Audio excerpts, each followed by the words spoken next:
يا رب. يا فيش ولا انت ولا هي. حاضر.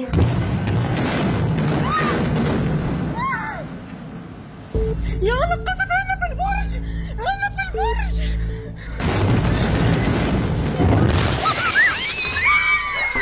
اطلعوا اطلعوا يا اخواني، اطلعوا اطلعوا يا مس. شوي بالراحة يا عمري، بالراحة يا عمري، ما تخافيش يا عمري، ما تخافيش. يا رب يا رب يا رب أهلي يا رب، ما تخافوش. تعال هنا، تعال بالبرج. لا تعال ها.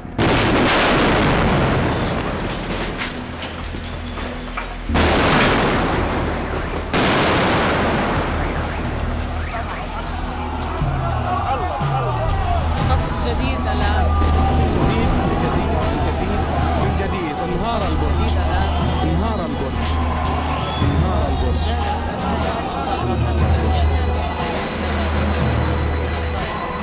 إذا مشاهدينا الكرام، قلب مدينة غزة يخسر 4 أبراج رئيسة وهامة فيه بعد قصف برج الجلال.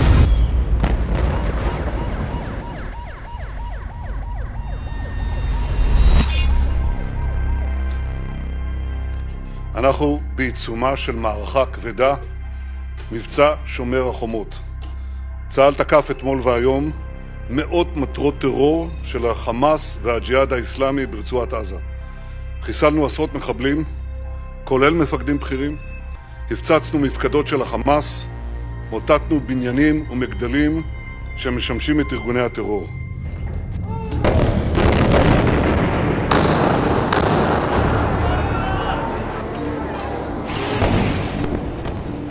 On the 11th of May 2021, Israel launched a military operation against the Gaza Strip. It was called Operation Guardian of the Walls. It followed weeks of increasing tension in occupied East Jerusalem and in Palestinian towns and cities throughout Israel. Israel engaged in several provocations prior to any rockets being directed from Gaza to Israel. Those provocations involved the evictions from Sheikh Jarrah neighborhood in East Jerusalem. And then there were the right-wing demonstrations given police protection in Israel that marched through East Jerusalem neighborhoods shouting slogans to the effect of death to the Arabs, and very provocative, leading to Palestinian resistance. And then finally, and perhaps most importantly, the entry of Israeli security forces to the Al-Aqsa compound and mosque in the last days of Ramadan, interfering with the worship in this place that is considered a sacred site.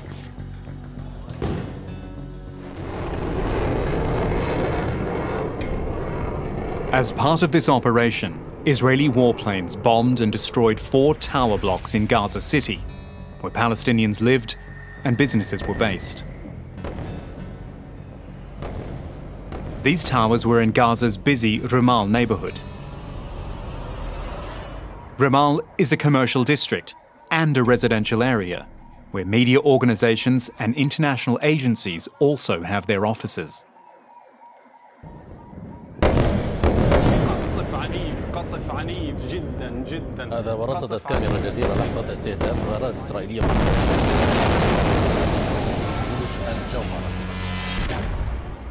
إذا قصف إسرائيلي في قطاع غزة لبرج الشروق. الآن برج الشروق لم يعد موجودا وقد تم تسويته بالأرض. حالة التهديد للأبراج وللمباني السكنية الآن تدفع بحالة نزوح لدى الفلسطينيين وبعض العائلات الذين يضطرون لإخلاء هذه المباني والخروج والاحتماء سواء عند عائلاتهم.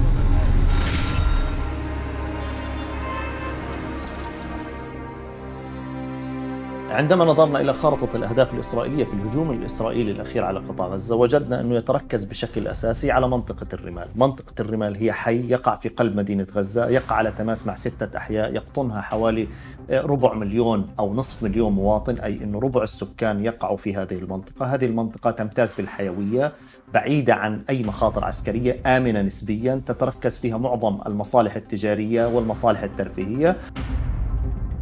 You have the Qassam brigades and Saraya al-Quds have an underground network underneath the Gaza Strip at this point that's been built for 15 years.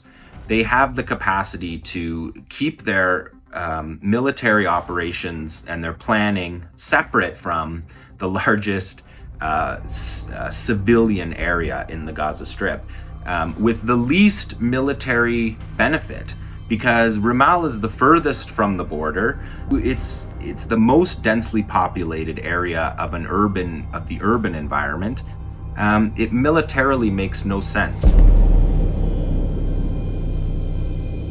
The demolished towers were attractive to businesses because of the services they provided. Companies requiring stability rented office space there, knowing that electricity, water, and other essential services were relatively reliable day and night.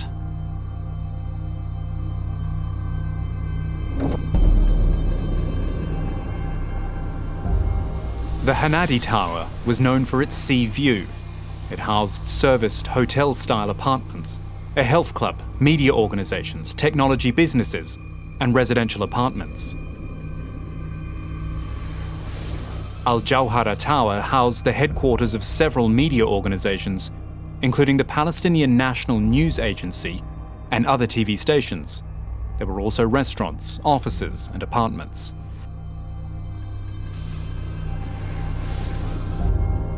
Al-Shuruq Tower was in the middle of the busiest street in Gaza.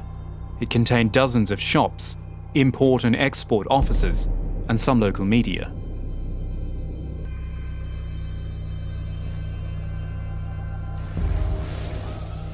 And there was Al Jalaa Tower, where the Bureau of Al Jazeera Media Network and the US media agency Associated Press were based. On its lower floors were a range of business offices, while the upper floors housed residential apartments. All these towers are no more.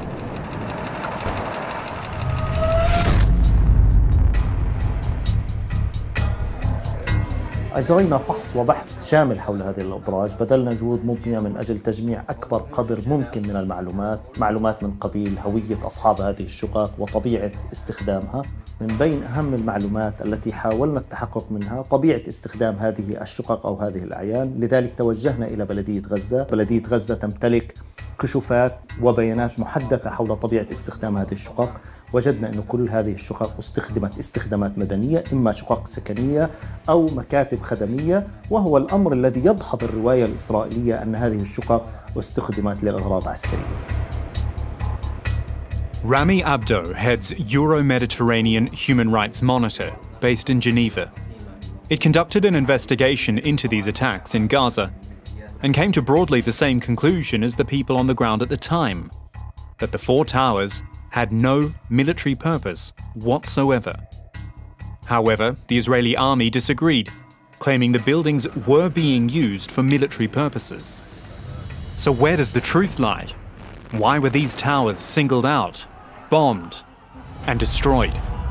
This is exactly one of the questions that has to be asked by whatever inquiry that should be held.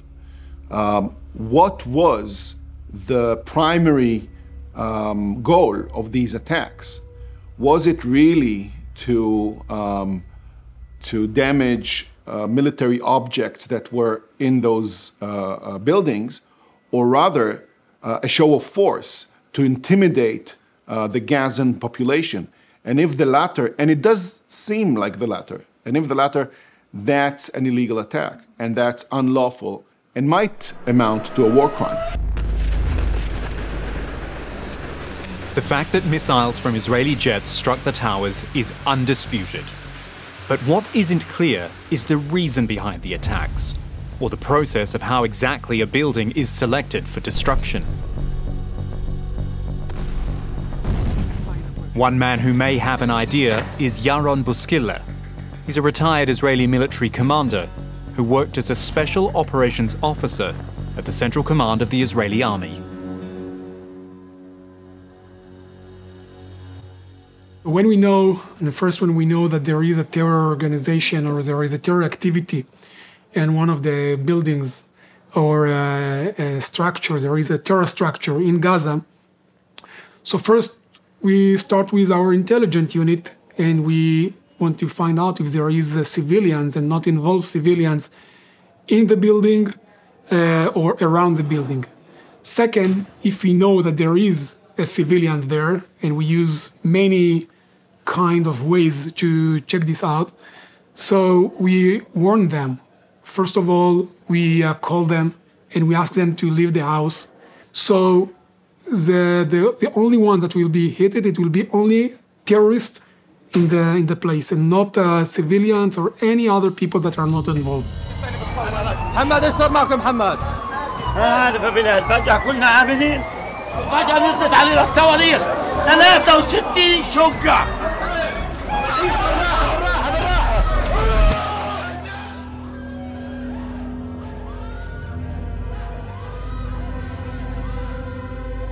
فقاعدة بسمع الأخبار وبنات قاعدين جنبي، ففجأة سمعت كتير دوشة على الدرج. إحنا بطبيعة برجنا إنه هو هادي نوعاً ما بسمعش صوت نهائياً، فإنه أكون قاعدة وأسمع صوت رجال بتصرخ على الدرج، فإنه أنا شكيت في الموضوع.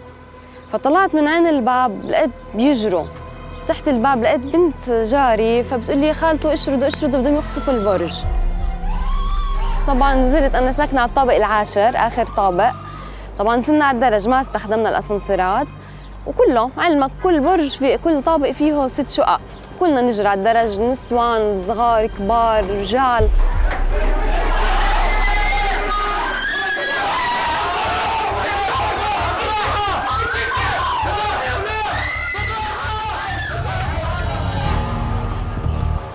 Israel has always presented its military operations as those conducted by the most moral army in the world. But anyone that's scrutinized its behavior from an objective point of view understands this to be propaganda or public relations designed to convince the world of something that's essentially not true, and really the reverse is true.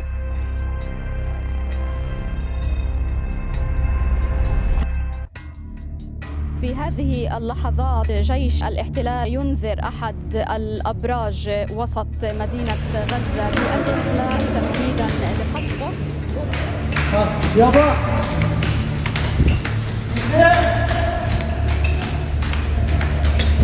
حاج كله زين لسه حاج كله زين بجيب النطور معايا بنطلع شقة في حدا ضل من الشباب؟ في حدا ضل من الشباب؟ اه في وين فارس ان شاء الله ما بنقصف يا راجل بس يلا امشي يا اخي يلا كان طفيت الكهرب طفيتها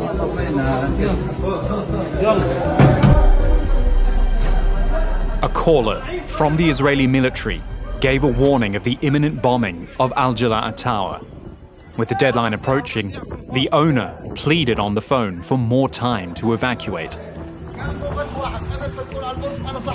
هاي مشوفهم تو رجعوا كانوا كلهم في المستشفى في مكان وين خطروا ال10 انفار امبارح في المجزرة. هذول كلهم هيك الناس الجايه، ما في حدا منهم مقرب. اذا اعطينا 10 دقائق ساور المسؤول قول له يعني 10 دقائق ما حيصير شيء. يابا تفضل. انا لقيت دخول العماره ولا واحد، صاروا على الناس.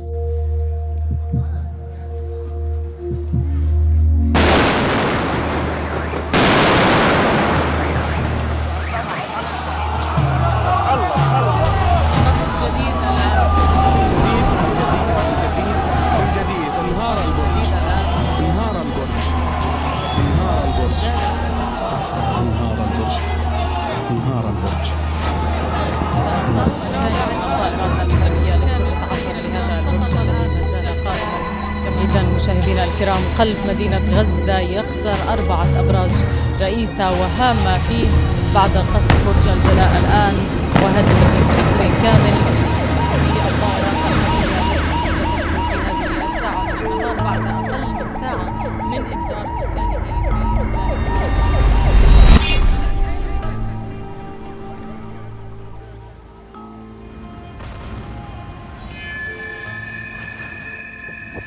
صباح الخير، يعطيكم ألف عافية. أنا الآن في البقعة تحديدا غرفتي في مقر شركتنا السابقة. أنا واقف الآن على ركام مكتبي.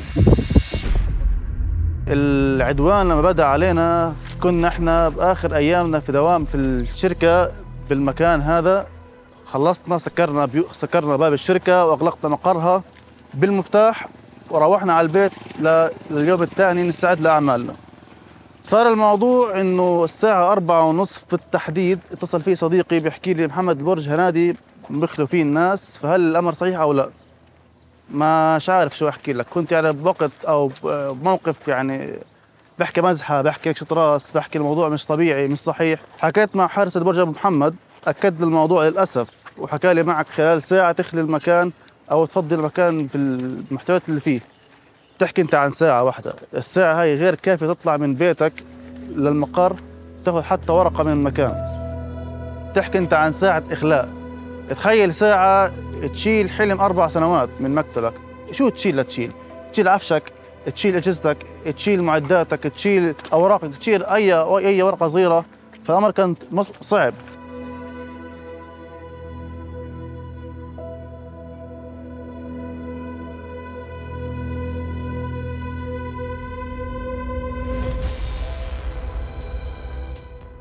The Israeli army often produces videos about Hamas, the Palestinian group that has governed Gaza since 2006. These videos say that Hamas uses civilian facilities in Gaza as what it calls human shields, and this claim is used by Israel to justify attacks like those on the 4 towers in Gaza and other Palestinian targets. The first responsibility is on the Hamas. Once the Hamas using the people there as a human shield, once he hiding behind the people, so the main thing that you should know is that maybe the bomb is smart. We use a smart bomb, but the bomb have no values and have no moral, and she don't know to distinguish between terrorist and non-terrorist people, especially when the terrorists use the people as a human shield and hide behind them. أحد ركائز الخطاب الإسرائيلي في شرعنة استهداف المدنيين وكل شيء في غزة مصطلح الدروع البشرية أو مفهوم الدروع البشرية. إسرائيل تقوم بتقسيم المجتمع الفلسطيني في غزة إلى قسمين، قسم المقاتلين والقسم الآخر هم الدروع البشرية والأعيان المدنية الذين تقوم بشرعنة استهدافهم عبر الادعاء أن المقاتلين يقومون باستخدامهم كدروع بشرية. There is a wider argument that is being presented by Israeli spokespeople, and that is that Gaza in general was taken hostage by the Hamas, and that and that we are fighting an enemy that is hiding in civilian areas. Let's take that argument face value. Let's talk about a hostage situation.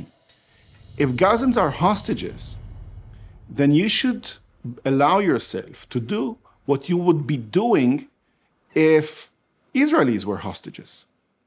Would you target a whole house with several combatants or terrorists and kill all the Israelis that are being held hostages there? I mean, if Israel really wants to argue that line, that the Gazan civilian population was taken hostage by the Hamas, well, it should treat this situation as a hostage situation. After bombing the Hanadi, Al-Jala and Al-Jawhara towers, the Israeli army gave its justification for the action. It claimed those towers housed Hamas intelligence officers. It also accused Hamas of using Al-Shuruq Tower for what it called terrorism purposes. في برج الجلاء على سبيل المثال كانت هناك مكاتب لاستخبارات حماس. على سطح هذه العمارة كانت هناك هوائيات تستخدمها حماس للاتصالات العسكرية.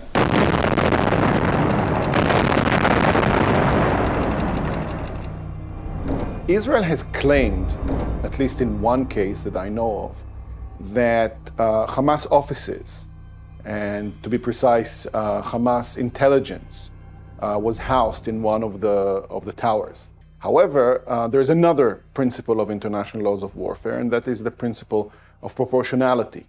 It's not enough that the target is legitimate.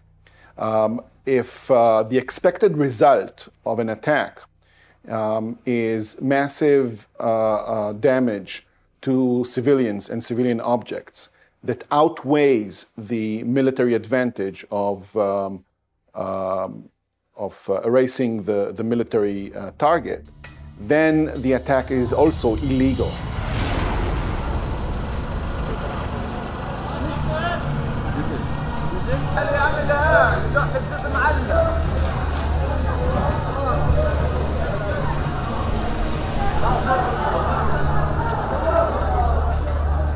In military terms, the principle of proportionality concerns the obligation to weigh military objectives against the risk of harm to civilians.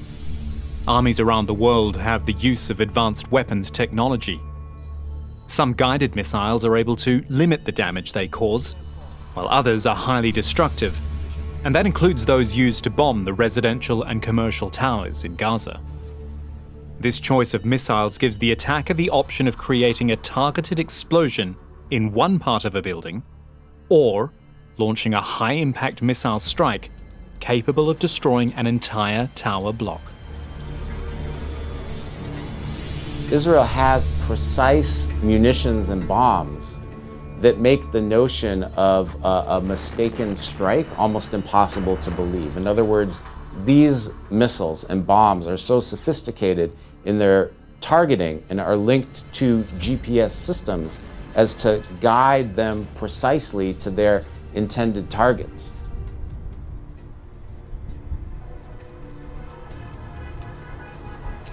Israel in the past has shown that it has this capacity in assassination attacks, or what is called by Israel targeted killings.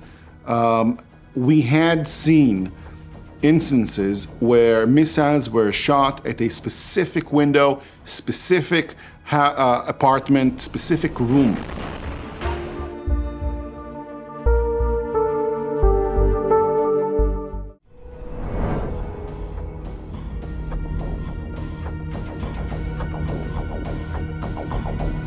من المبررات اللي قمنا بفحصها وقدمها الجيش الإسرائيلي أنه هذه الأبراج توجد عليها هوائيات ذات استخدامات عسكرية. عندما فحصنا وجدنا أنه هذه الهوائيات تابعة لشركات إنترنت خاصة تقوم بتزويد السكان والشركات بالإنترنت. حتى جدلا أنه هذه الهوائيات تستخدم لاستخدامات عسكرية، كان بإمكان الجيش الإسرائيلي استخدام قنابل صغيرة أو استهدافها بشكل محدد دون إحداث أضرار في باقي البرج.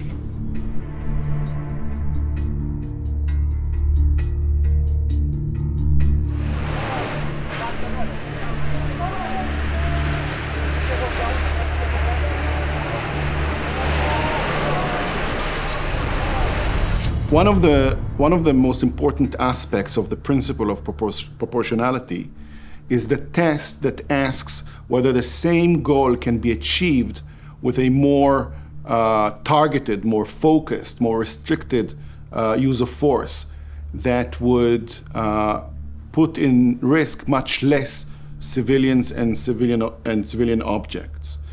And so if, for example, the Israeli forces reach the conclusion that there are Hamas military offices in an apartment building, in a tower, and they are located in 1 or 2 floors, and they can target those floors only, then of course, if they target the whole building, that would be unproportional.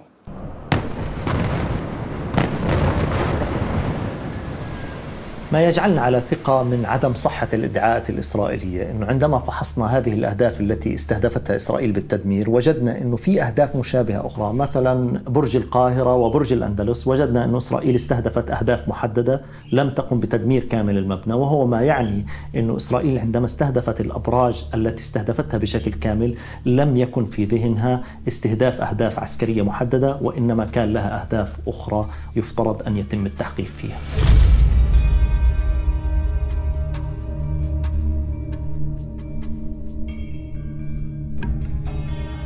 فأنا من حديثي مع ضابط المخابرات بقول له يا أخي إذا أنت تعرف إنه باستخباراتك إنه في شقة كان المفروض حذرتنا، حكيت لنا عنها، إحنا كان خرجناه بطريقتنا الخاصة، أو أنت في إمكانك أنت زي ما حصلت في بعض الأماكن تضرب المكان اللي هو في عندك بتقول في خطأ أو في مقاومة أو في عمل تخريبي زي ما بتدعي وبتسميه، ترمي لنا 12,000 متر مربع بالارض، حرام كده، انت ليش تخبطني؟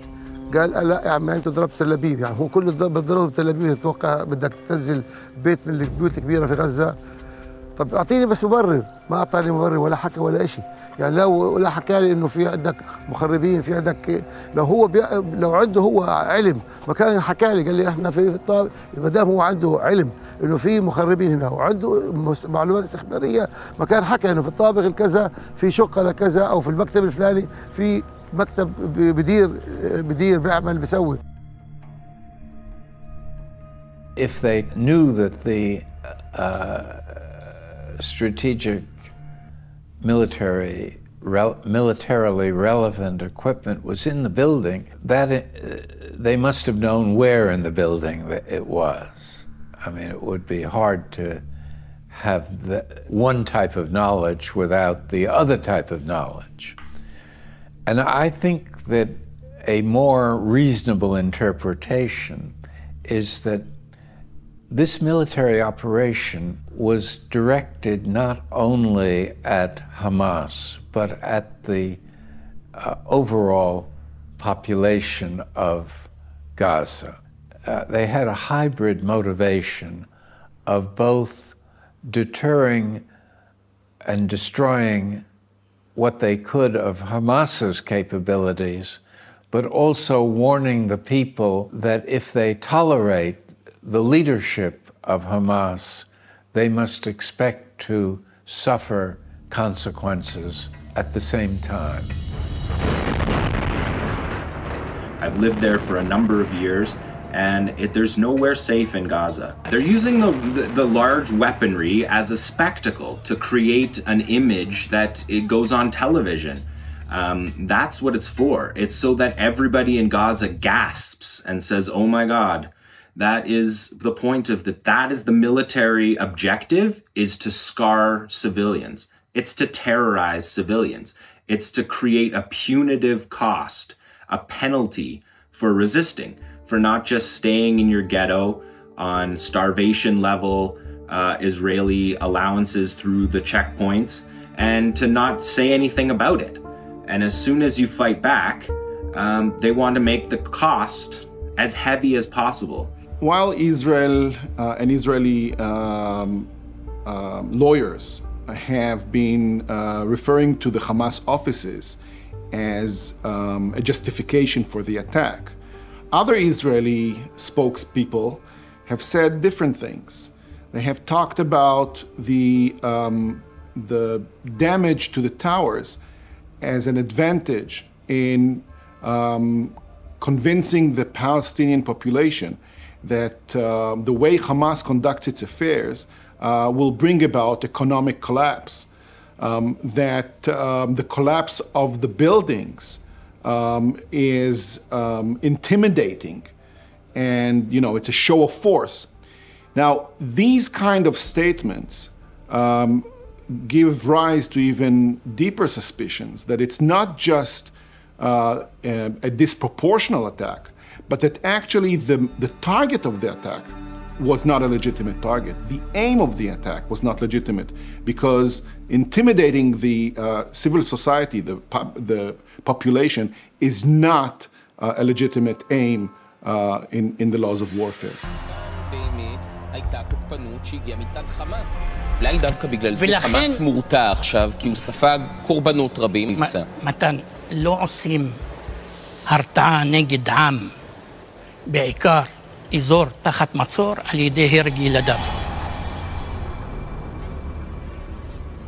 تقدر تفهم من هيك انه ما فيش اي مكان امن في غزه، يعني احنا كنا مأمنين جدا انه هذا البرج ما بينقصف، فاذا هذا الشيء راح فخلص ما في اي خط بعد هيك، كل الخطوط عندهم اليود مفتوحه، بيقصفوا سكني، صحافه، وين ما بدك، ايش ما بدك بيقصفوا، ما في مكان امن عندهم، يعني انا بدي اشرد وين اروح كله نفس الشيء، كله نفس الشيء، انا اكثر شيء مكان كنت مأمنه عليه هنا، فخلص راح.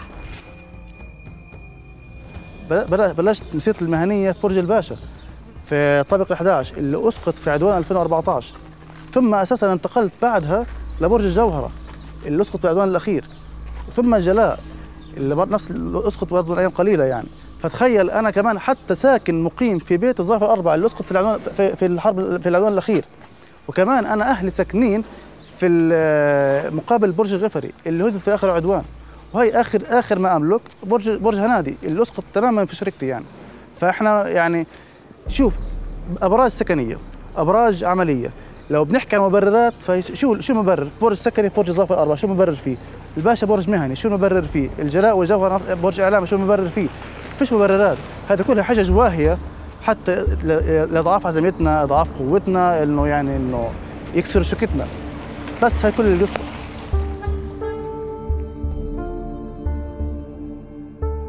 المواطن في غزة فقد أهم عنصر، هو عنصر الأمن. المواطن في غزة لا يعرف أين يستطيع السكن، لأن كل الأهداف في غزة مستباحة، وأي مكان يمكن قصفه دون أي مبررات مسبقة بحجج واهية إسرائيلية. There's a lot of talk in the Israeli media about as if Hamas is separate from the Palestinian people, as if they wouldn't be protecting their own families. They won't put a military installation in the same building as their families because that's not logical to do as a family member. So we have to think of these things in human terms. The Israelis managed to dehumanize the conflict, but nobody in Hamas is setting up a dangerous application next to a civilian environment.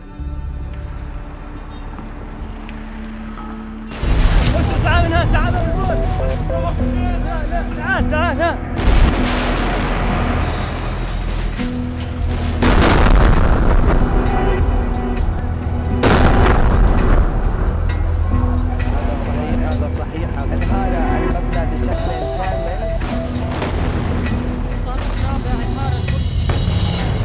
I think that the Hamas understood in 2014 in the protective edge operation that when they used a dense area, when they hide behind the civilians, they will be protected, and they will be immune behind these people. And I can tell you that in the case of Jalal building, they actually abused Al Jazeera and other media because they knew that we will not hit this building and we will not bomb this building.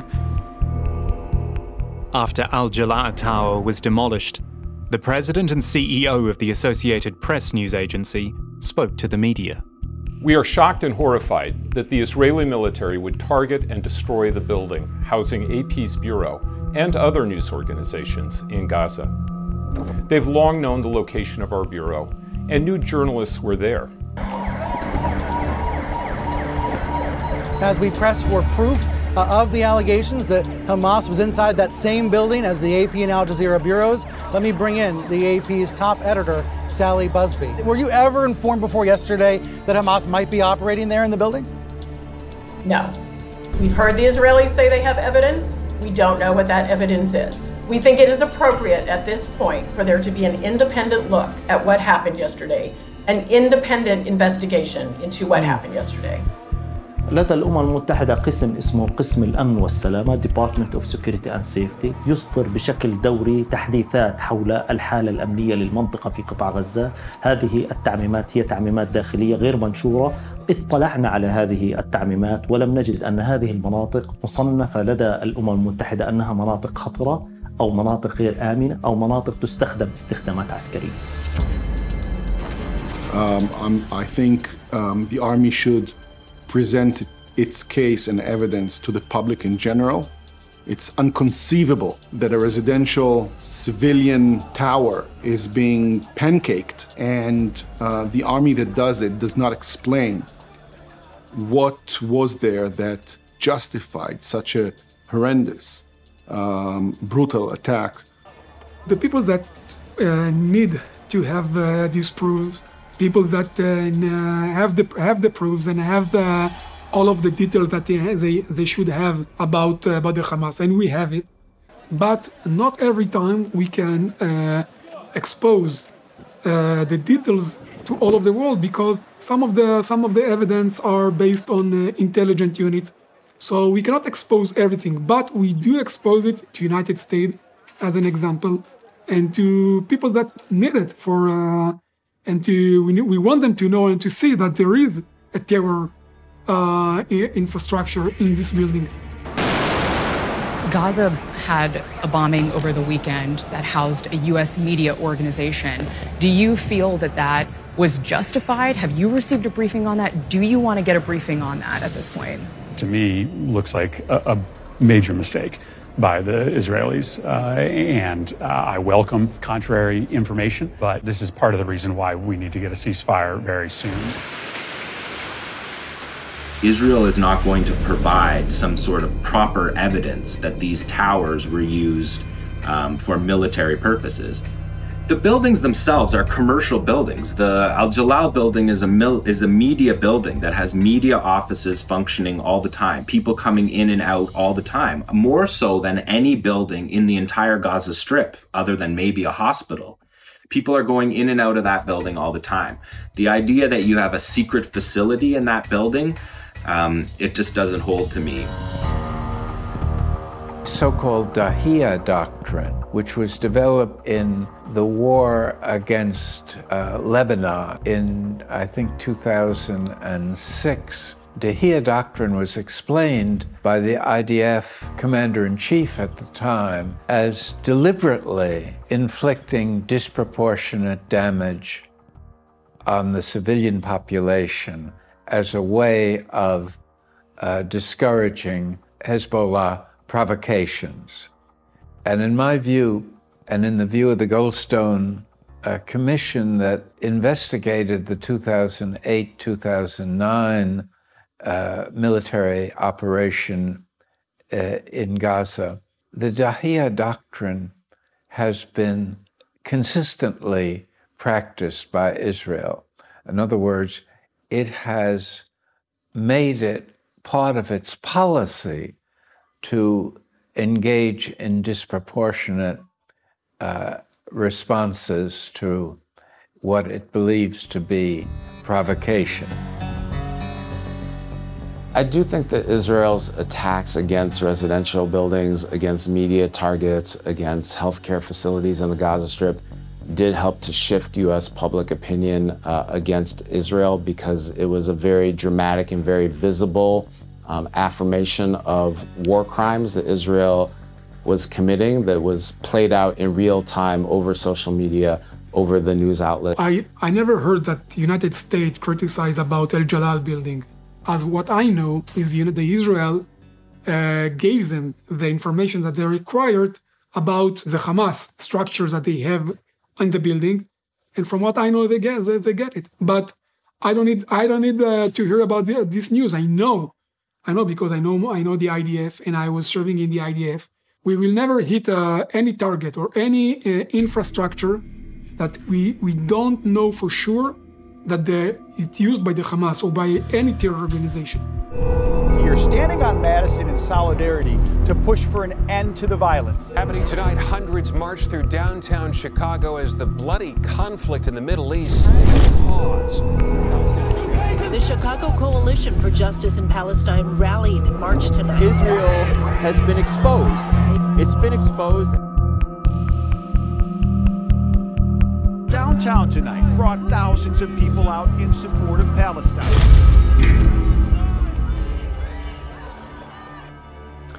I think that it's largely the result of grassroots pressure and the pressure from members of Congress that resulted in a change in the Biden administration. And I think especially important was the statement that Senator Bob Menendez, who's the chair of the Senate Foreign Relations Committee, put out after Israel flattened that residential building in Gaza that housed all the media offices, and said that Israel needed to be held accountable for what it did. And that was very significant because Senator Menendez has been a champion of Israel for many, many decades in his congressional career. So the fact that you had someone so prominent in such a high position in Congress who is so pro-Israel say these things, I think that that definitely had a big consideration in terms of changing the domestic dynamics of the politics around us. Is using its right for self-defense. International human rights organizations have also criticized the actions of both the Israeli army and Hamas since the violence. Human Rights Watch said, quote, rocket and mortar attacks during the May 2021 fighting in the Gaza Strip, which killed and injured civilians in Israel and Gaza, violated the laws of war and amount to war crimes. In a separate report, Human Rights Watch stated it found no evidence that members of Palestinian groups involved in military operations had a current or long-term presence in any of the towers at the time they were attacked.